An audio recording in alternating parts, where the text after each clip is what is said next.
उस रात मंदिर का दरवाजा बंद था। आंधी इतनी तेज थी कि कोई दीपक जल नहीं सकता था। लेकिन सुबह जब दरवाजा खुला तो माँ दुर्गा के सामने रखा दीपक जल रहा था। आखिर किसने जलाया उसे? ये कहानी उत्तराखंड के एक छोटे से गांव में रहने वाली राधा नाम की लड़की की है। वह रोज सुबह 4 बजे उठकर माँ दुर्गा के मंदिर में दीपक जलाती थी। उसकी जिंदगी आसान नहीं थी। पिता बीमार, घर की आर्थिक स्थिति कमजोर और ऊपर से लोगों के ताने। इतनी पूजा करने से क्या होगा?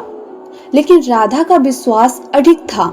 वह रोज एक ही प्रार्थना करती, माँ मुझे बस एक संकेत दे दो कि आप मेरे साथ हो। एक दिन अचानक उसके पिता की तबीयत बहुत ज्यादा खराब हो गई। डॉक्टर ने कह दिया अब कोई चमत्कार ही इन्हें बचा सकता है। उस रात राधा मंदिर गई, लेकिन उस रात आंधी तूफान बहुत ज्यादा था। तेज हवाएं चल रही थी, इसलिए मंदिर का दरवाजा बंद था और दीपक जलाना लगभग नामुमकिन था। राधा रोते हुए बोली, माँ अगर आप सच में हो तो आज खुद ही दीपक जला देना। वे रोते रोते मंदिर की सीढ़ियों पर बैठ गई। अचानक तेज हवा के बीच मंदिर के अंदर से हल्की सी रोशनी दिखाई दी।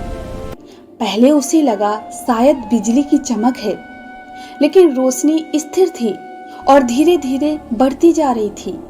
लोग इकट्ठा हो गए। दरवाजा खोला गया। जैसे ही दरवाजा खुला सब हैरान रह गए। माँ दुर्गा की प्रतिमा के सामने रखा दीपक अपने आप जल रहा था। ना कोई माचिस, ना कोई इंसान, सिर्फ दीपक और उसकी शांत लौ। राधा सिसकते हुए बोली, माँ आपने मेरी सुन ली।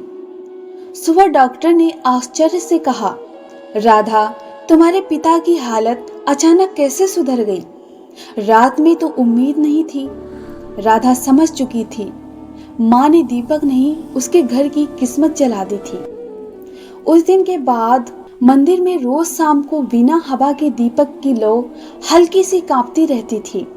गांव वाले कहते थे जब किसी सच्चे भक्त का दिल टूटता है तो माँ खुद संकेत देती है। आज भी उस मंदिर में दीपक कभी बुझता नहीं। माँ दुर्गा कभी किसी चमत्कार को दिखाने के लिए चमत्कार नहीं करती। वे संकेत देती है कि विश्वास मत छोड़ो। जब रास्ते बंद हो जाते हैं तभी माँ का दीपक जलता है। अगर आप भी किसी परेशानी में हैं तो आज रात माँ दुर्गा के सामने एक दीपक जलाइए और दिल से कहिए, माँ मुझे बस एक संकेत दे दो। हो सकता है आपकी जिंदगी में भी कोई रहस्यमय दीपक जल उठे।